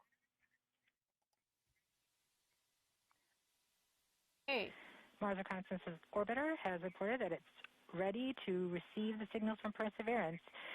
Mars Reconnaissance Orbiter está listo para recibir la señal de Perseverance. From entry interface. Estamos acercándonos a nuestro punto de entrada y muchas gracias por la paciencia, ya que hay tantas cosas que están pasando, hay varias personas hablando. Un momento. Ok, en En este momento esperamos que un segundo orbitador, Maven, empiece a recibir información de Perseverance y continúe grabando hasta varios minutos después del aterrizaje.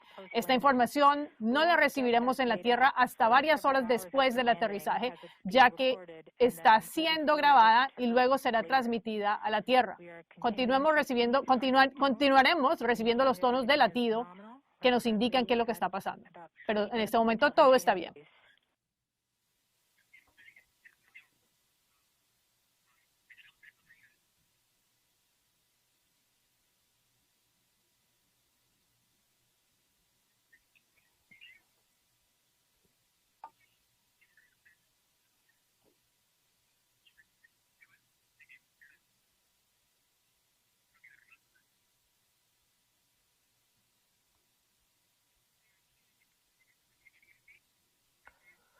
Estamos a 2 minutos y medio de entrada. La nave continúa emitiendo tonos de latidos, lo que indican que está operando sin ningún problema y no tiene nada significativo que informar.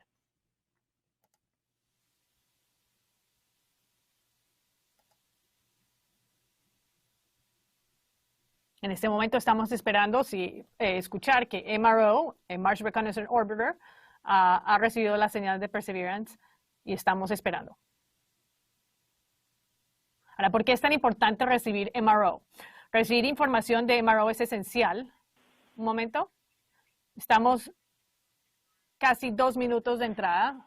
We're just under 2 minutes from entry interface. As it gets closer to Mars, Perseverance is actually being pulled in by gravity and accelerating. By the time Perseverance reaches entry interface point, she should be going just under 5.4 kilometers per second. We're at about En este momento, el vehículo está esperando al punto de entrada y manteniendo orientación. A medida que se acerca a Marte, la gravedad lo atrae y mientras acelera. Una vez el vehículo llegue al punto de entrada, el vehículo tendrá una velocidad de 5.4 kilómetros por segundo. Estamos esperando por MRO, Mars Reconnaissance Orbiter, para que a ver si nos han escuchado mientras vamos entrando.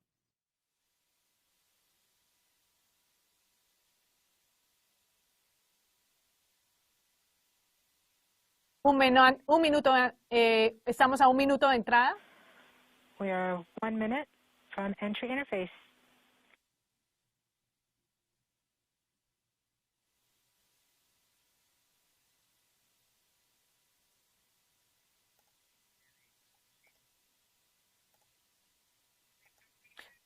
Tenemos confirmación de que estamos recibiendo la información de Perseverance transmitida por el orbitador, transmitida al orbitador. Mars Reconnaissance Orbiter está recibiendo información.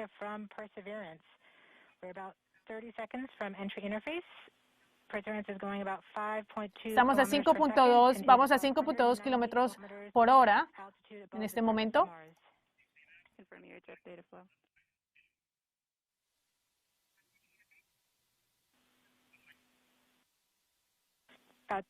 MCLSW on. Estamos a 150 kilómetros de la superficie de Marte.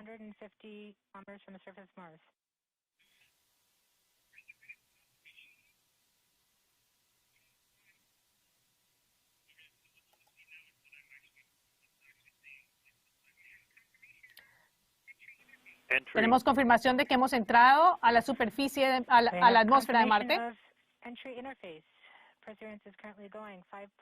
Estamos a una altitud de 120 kilómetros de la superficie de Marte.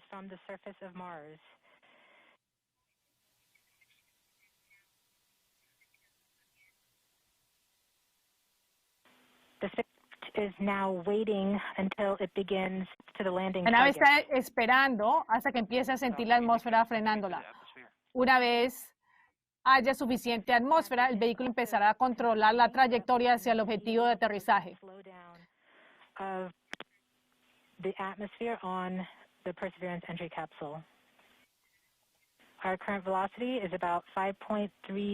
Estamos a una altura de 67 kilómetros de altura. We are probably seeing MRO plasma blackout at this point. Bank 1 completed.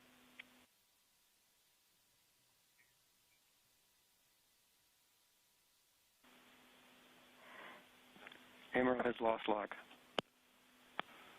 probably indicate reversal, bank reversal. We have indications that Perseverance is now performing bank reversals in the Los tonos atmosphere. indican que el vehículo está ajustando el ángulo de navegación como esperamos. To the landing target. Perseverance has just passed through the point of maximum deceleration and has indicated Perseverance en este momento debe estar pasando al punto máximo de decelerización y debe ir a una velocidad de 4 kilómetros por segundo. Navegación confirma que vemos desaceleración significante. La nave reportará una deceleración máxima equivalente a aproximadamente 11 Gs en la Tierra. Perseverance is still continuing to perform bank reversals in the atmosphere to control its distance to the landing target. Probably reversal. End of range control, range minus 1.9 kilometers, cross range minus 2.4 kilometers. Perseverance is going about 1 kilometer Estamos per a second, 16 kilómetros de la superficie. altitude of about 16 kilometers from the surface of Mars. We have entered heading alignment. Los datos de telemetría de Perseverance indican que ha entrado en el modo de alineamiento de trayectoria. El vehículo va a una velocidad de 1100 metros por segundo durante el alineamiento de trayectoria, el cual dura aproximadamente 1 minuto. La nave está volando casi completamente horizontal como un avión.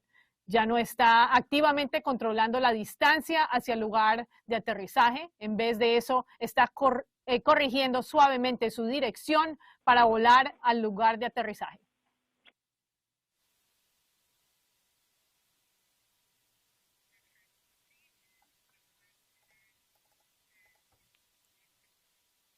Our current velocity is about 500. Estamos a una velocidad de 550 metros por segundo. From the surface. MRO, Mars Reconnaissance Orbiter, reporta que todavía están hablando con nosotros. We are coming upon the Software start.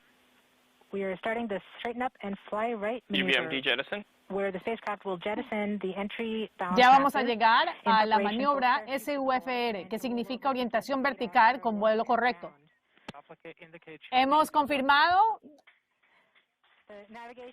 hemos detectado que el despliegue del paracaídas ha pasado. Estamos a 12 kilómetros de la superficie de Marte. Para todas las personas que nos están escuchando, si ustedes me escuchan a mí, estoy reportando una cosa y después te reporto otra, es porque está pasando muy rápido. Heat shield set. Perseverance has now slowed to subsonic speeds and the heat shield has been En este momento, separación del escudo térmico confirmado. Perseverance está buscando la superficie con el radar y a tomar fotos con la cámara de aterrizaje. 145 meters per second at an altitude of about 9.5 kilometers above the surface. Como les comentaba, muchas cosas están pasando en paralelo. Todas estas personas están reportando cuáles son el estado del vehículo. Así que a medida que vamos aprendiendo más, hablamos más de lo que está pasando y cambia de persona a persona. Nav filter converge. Velocity solution 3.3 meters per second. Altitude 7.4. Perseverance ha encontrado la superficie con el radar y nos continuamos acercando hacia la superficie. El vehículo continúa descendiendo. El vehículo se prepara para empezar navegación relativa al terreno. La velocidad 90 metros por segundo. Estamos a 4.2 kilómetros de altura.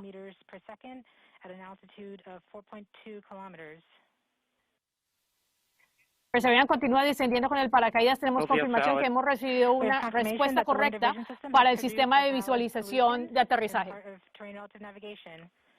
Ok, tenemos priming, que significa que Perseverance continúa descendiendo con el paracaídas y vamos a empezar los motores de propulsión para el aterrizaje. 80 metros por segundo, 6.2 kilómetros de la superficie. Separación del escudo trasero confirmado. 70 metros por segundo de velocidad. Continuamos descendiendo.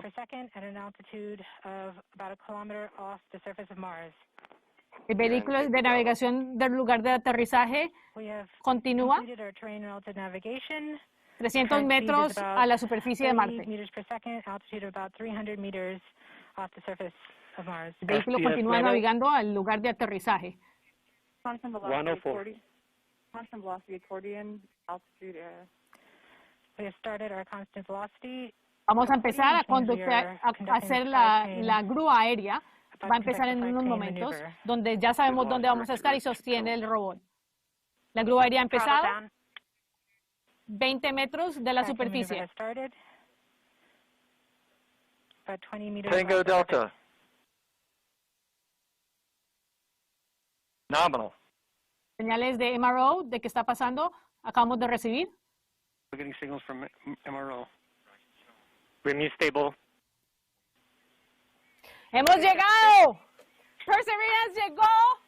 Hemos llegado, confirmado. Confirmed. Perseverance safely on the surface of Mars, ready to begin seeking the sands of past life.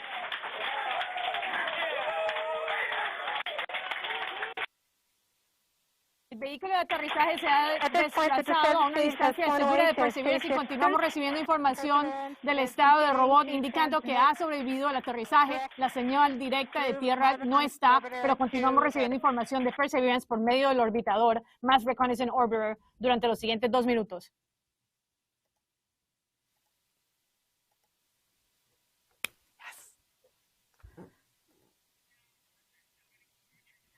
Continuamos recibiendo información del robot. Rover Perseverance está en la superficie. El director de vuelo ha confirmado, lo mismo que acabamos de escuchar, que hemos llegado a la superficie.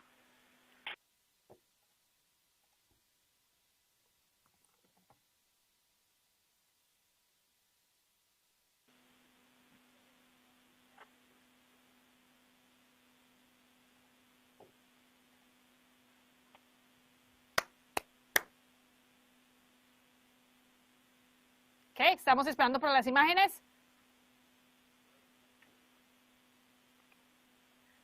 Ok, eso no me lo puedo creer. Me imagino que todos ustedes han visto la emoción que todos tenemos. Esto es algo que hemos esperado por muchísimo tiempo y ha llegado. OL3, OL1, you have what you need?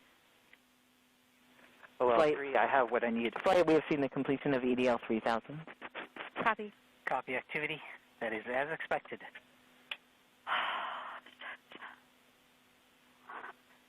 Okay. MRO todavía está recibiendo información del rover Perseverance y la información la señal es fuerte. No tenemos ningún problema que haya sido confirmado en este momento.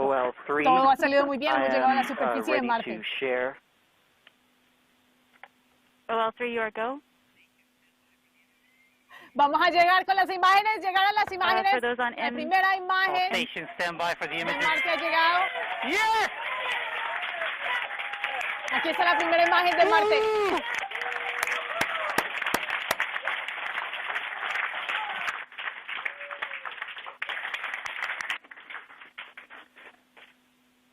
Flight, this is OL3. I have the target point on the map when you are ready.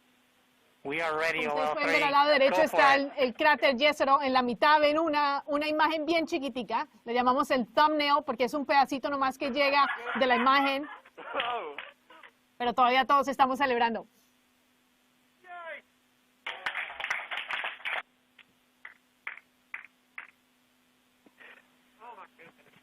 Ok, ahorita lo que vamos a ver es dónde en esa elipse, ahí está la foto, esta es la primera imagen que llega de Perseverance en la superficie de Marte.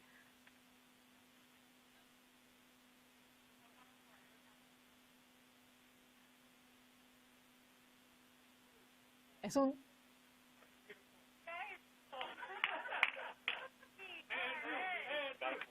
Flight. Es un honor y es un placer ser parte de esta misión. Espero que podamos hacer todo lo que nos comprometimos a hacer con esta misión. No se vayan todavía porque no hemos acabado nuestro programa. Tenemos un par de cosas para ustedes también. Pero por ahora, espero que esto les dé inspiración cuando ven esa imagen. Can we get the cliff image, OL? El equipo que ustedes ven en estas fotos es el equipo que ha trabajado muy duro por muchísimo tiempo para poder hacer lo que estamos haciendo hoy. Activity, this is OL. Can you repeat that request on N20 EDLF? OL, can we get the other image to show the cliff?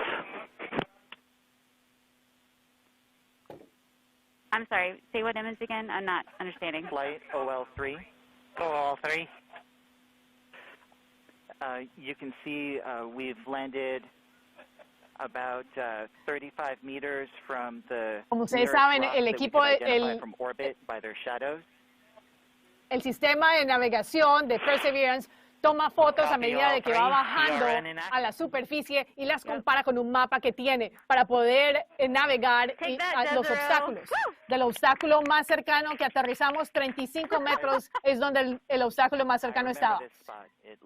El rover hizo exactamente lo que tenía que hacer. Aquí están la primera foto que hemos recibido. I'm sure that you have seen them all and you recognize them all. So. Esta foto dice muchas cosas y para mí personalmente dice bienvenido Perseverance. Hemos transicionado del modo de entrada a superficie, que significa que el robot está listo para hacer las operaciones de superficie. Transition to surface. Felicitaciones, Perseverance. All stations are... Lo hicimos. Felicitaciones a todo el equipo, al director de vuelo, el cual está hablando. Felicitaciones a todas las personas que contribuyeron a este equipo, a esta misión. Lo hemos hecho en una forma espectacular. 20,000 kilómetros por hora. Entramos a 20,000 kilómetros por hora hasta llegar a cero y hemos llegado a la superficie de Marte. Ahora, mientras continuamos celebrando, quiero hablar con ustedes un poquito de lo que sigue. Primero, como les acabo de decir, juntos hemos hecho historia. Hemos aterrizado Perseverance en la superficie de Marte en una forma espectacular.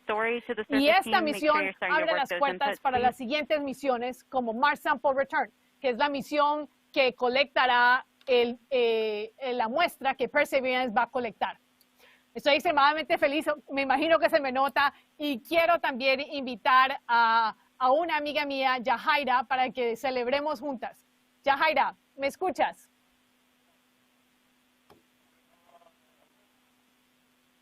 Yajaira, lamentablemente no te estoy escuchando en este momento. Parece que no tuviéramos audio. Pero, Yajaira, hagamos lo mejor que podemos. Después de haber aterrizado en Marte, estoy segura que podemos tener una conversación sin oírnos las dos. No te escucho, pero tranquila, Yajaira, vamos a hacer esto.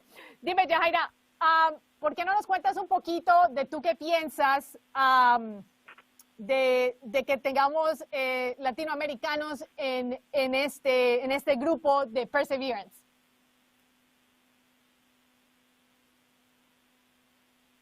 Yajaira, no te oigo, pero ven, yo te digo, como una de las personas que trabaja en Perseverance, yo soy colombiana, tengo muchos amigos de muchos lugares, tengo amigos de México, tengo amigos de Cuba, tengo amigos de Puerto Rico, tengo amigos de España, muchas personas de muchos lugares a través de este proyecto. Y me siento muy feliz del hecho de que todos estemos juntos aquí, pero necesitamos más. Necesitamos más latinoamericanos que nos acompañen a hacer todo lo que estamos haciendo con Perseverance y con la siguiente misión de Mars Sample Return. Pero antes de ponernos a hablar más de la siguiente misión, quería que le echáramos un vistazo a los exploradores del futuro. Veamos el siguiente video. Copy. The end of that was it's ready for review. Are you asking people to take a look at your CASHA report? That's right, it's ready for review. I'm looking for confirmation from a handful of folks on some of the values before making it final. Copy, do you want that confirmation over this net? Hola, mi nombre es The Daniela process Espinosa. is to work it over email and send out an email that they can reply to. Hola, mi nombre es Milena Choi y sueño con ser una botánica trabajando con la NASA. Mi nombre es Siena y me gustaría ser diseñadora de trajes especiales en la NASA. Hola, me llamo Marwa y tengo 8 años y mi sueño es ser astronauta y viajar algún día a Marte. Hola, me llamo Mañana, tengo 8 años, vivo en San Vicente del Sos y mi sueño es que de grande quiero ser científica de la NASA. Hola, mi nombre es Diana Nathan y quiero ser astronauta. Hola, soy Marta, vivo en Colombia y quiero explorar las estrellas. Me llamo Laia, tengo 9 años, vivo en España y de mayor quiero ser mecánica de robots para hacer la vida más fácil a los humanos. Adiós. Me siento muy orgulloso de todos los exploradores del futuro. Muchas gracias por mandarnos esos videos tan lindos. Espero algún día verlos aquí en la NASA, compartiendo con nosotros estos momentos tan especiales y ojalá que haya muchos más con ustedes en ellos. Yajaira, ¿cómo estás? ¿Me escuchas? Hola, saludo. ¿Me escuchan ahora? Ya te escucho, Yajaira. ¿Cómo te sientes? Ay, qué bueno. Súper contenta, Diana. Felicidades a ti, felicidades al equipo de Perseverancia. De verdad que me viví esas emociones que compartiste con nuestro público. Muchas gracias. Yajaira, ya que aterrizamos, Perseverance, como hemos aprendido en este programa, tiene el objetivo de recolectar esa muestra para demostrar si en algún momento hubo vida en la superficie de Marte, vida microbiana. Quería preguntarte a ti, o sea, ya sabes que nos tocó pues a nosotros colectarla. Ahora háblame de la misión en la que tú trabajas. Sí, así es. Pues en el 2026, alrededor del 2026, la NASA y la Agencia Espacial Europea estarán enviando el próximo vehículo explorador. Este vehículo es un vehículo de retorno de muestra de Marte al planeta Tierra. Va a ser otro rover que tendrá unas tecnologías espectaculares en sus llantas para ayudar a ese rover a atravesar de manera muy rápida, atravesar la superficie de Marte, recoger esos tubitos de Perseverance, ponerlos en un cohete y ese cohete entonces enviará ese contenedor de muestra a la órbita de Marte, donde habrá una transferencia hacia otra sonda espacial, que será la que traerá esas muestras de suelo, de rocas marcianas, para poder contestar esa pregunta de si hubo vida en Marte. Yajaira, yo espero que una de las cosas que yo aspiro y espero de este programa de hoy es que muchas personas que escucharon el programa tengan ese momento de chispa que tú y yo tuvimos en algún momento cuando dijimos, quiero hacer eso es lo que yo quiero hacer, quiero ser esa persona, quiero investigar esto, quiero ser parte de ese equipo. Así que yo te quería preguntar, ¿qué consejo tú le darías a las latinas que están interesadas en seguir con esa carrera? A las latinas que están interesadas en seguir carreras en las ciencias espaciales, aquí estamos. Aquí está Diana, aquí está Yajaira, esta servidora. Habemos muchas que estamos interesadas en conectar contigo, en servir de mentoras, en poner en nuestro propósito, ¿verdad?, de comunidad. Poner esas destrezas de comunidad que tenemos como hispanos para ayudarnos juntos a otros y como el lema de este programa, juntos perseverar. Así que conecta con la comunidad profesional hispana en la NASA, en JPL, en los otros centros de NASA, conecta con ellos. Estamos aquí para mentorearte, estamos aquí para animarte como comunidad, ayudarnos unos a otros a lograr nuestras metas y sueños. Absolutamente. Y yo te digo una cosa, para las personas que también nos están escuchando, no solamente nosotros estamos aquí para ayudar a la generación que viene, abrir las puertas, ayudarlos a ser mejor que nosotros para que alcancen cosas más que lo que nosotros hemos alcanzado, porque hay mucho más lo que viene, hay que explorar el universo, hay muchos planetas que tenemos que ir. Y también quiero decirles, de mi perspectiva, el hecho de que no se preocupen de lo que no tienen, piensen más en lo que tienen.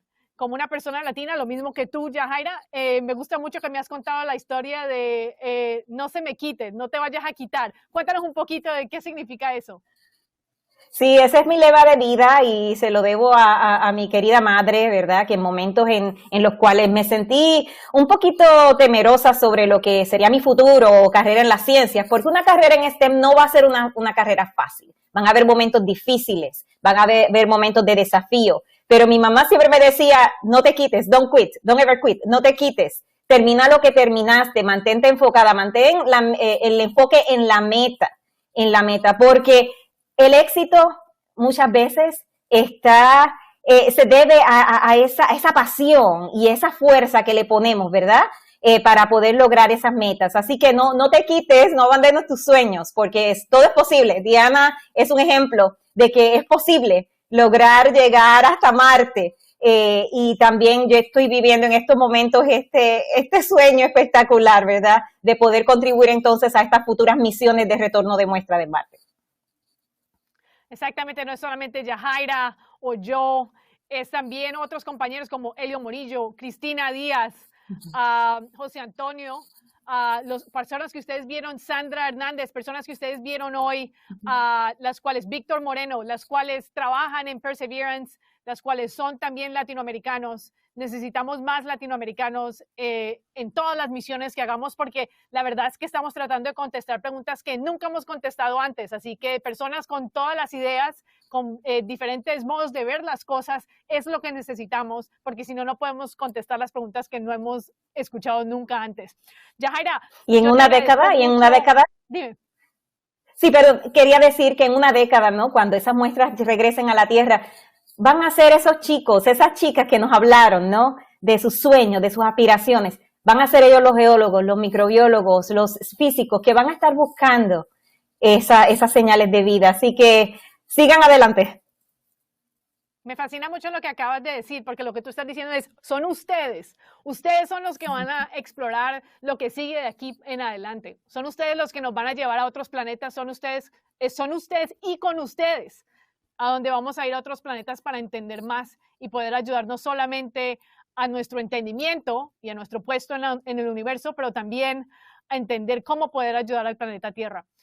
Yajaira, muchísimas gracias por compartir esta felicidad que no me la aguanto conmigo. ¿Alguna otra palabrita que nos quieres dejar? Sí, busca tu comunidad, no te quites, sigue soñando, cree en ti. Busca modelos a seguir que te recuerden que sí puedes y continúa los pasos de Perseverance. El camino apenas comienza. Hemos tenido el amartizaje exitoso. Ahora Perseverance comenzará su misión de ciencia, haciendo mucha geología, muchos experimentos, recopilando esas muestras. Así que te invito a que estés con nosotros en el camino, en la medida que hacemos descubrimientos en Marte y contestamos esas preguntas tan fundamentales y hermosas de la humanidad, ¿verdad? De si estamos solos en el universo. Así que te invitamos a ser parte de este caminar. A ser parte de esta aventura, como dijo José Antonio.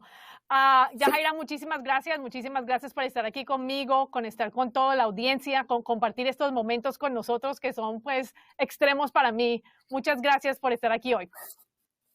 Gracias a ti, Diana, gracias al equipo de Perseverance. Adelante, muchísimas felicidades y ahora a celebrar. Gracias. Ok, bueno, llegó la hora ahora sí de terminar en nuestro programa. Recuerda que todo se logra en equipo, porque juntos perseveramos. Soy Diana Trujillo y gracias por compartir con nosotros desde JPL en Pasadena, California. Hasta luego.